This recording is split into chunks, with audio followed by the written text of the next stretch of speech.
प्रिय विद्यार्थियों, हिंदी साहित्य बीए प्रथम वर्ष प्रथम प्रश्न पत्र के अंतर्गत मैथिली शरण गुप्त के संकलित अंश चित्रकूट में राजसभा का व्याख्या भाग हम पढ़ रहे हैं। जिन विद्यार्थियों ने पिछले वीडियोस नहीं देखे हैं वे अवश्य देख लें और आप वीडियो को पूरा देखें, चैनल को सब्सक्राइब करें। आज हम प्रारंभ करेंगे पद संख्या 10 से। तो हम प्रारंभ करते हैं। क्या स्वाभिमान रखती न कैकई रानी, बतला दे कोई मुझे उच्च कुल मानी, सहती कोई अपमान तुम्हारी अम्बा, सहती कोई अपमान तुम्हारी अम्बा, पर हाय आज वह हुई निपट ना लंबा।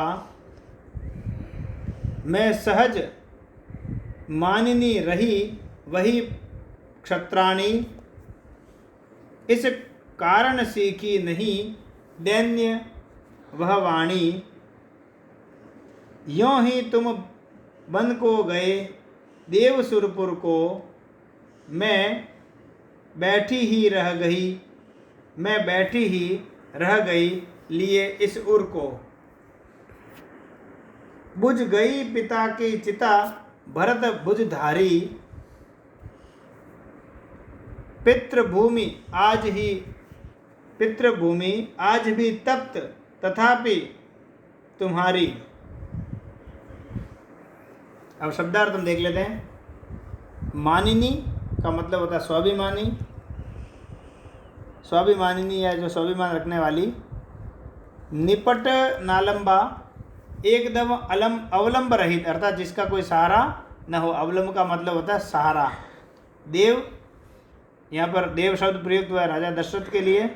सुरपुर का अर्थ है देवलोक या स्वर्ग। उर का मतलब होता है हृदय। भरत भुजधारी मतलब भरत सी भुजाओं को धारण करने वाले।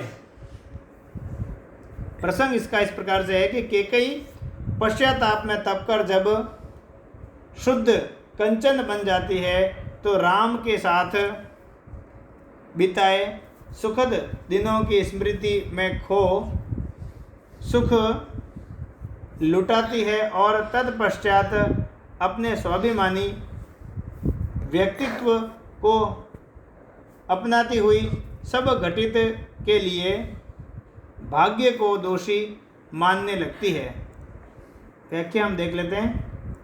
क्षत्रिय कुल में उत्पन्न हुई कैकई स्वाभिमानी बचपन से ही रही है। इसी बात को याद करती वह सारे घटनाक्रम का दोषारोपण भाग्य पर करती हुई कह रही है कि हे राम, मुझे उच्च कुल क्षत्रिय कुल में जन्म लेने वाला कोई भी स्वाभिमानी व्यक्ति यह बता दे कि मेरा स्वाभिमानी रहना कहाँ तक अनुचित था। क्या तुम्हारी माता कौशल्या भी अपने स्वाभिमान को छोड़कर अपमान सह जाती और अपना अधिकार खो बैठती?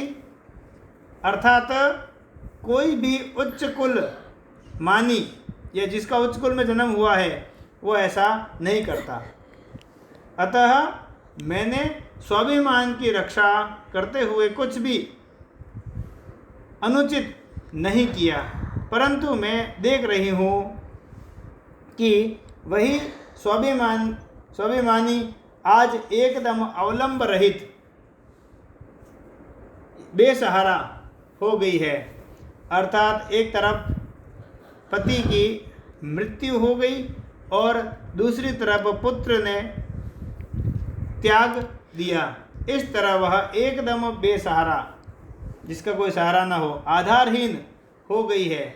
मैं क्षत्रिय कुल में जन्मी थी, इसीलिए स्वाभिमानी बनी रही तथा किसी से भी दीनता की वाणी या झुकने वाली विनम्र वाणी सीखी ही नहीं। फिर तुम मेरे वचनों के कारण 14 वर्ष का वनवास भोगने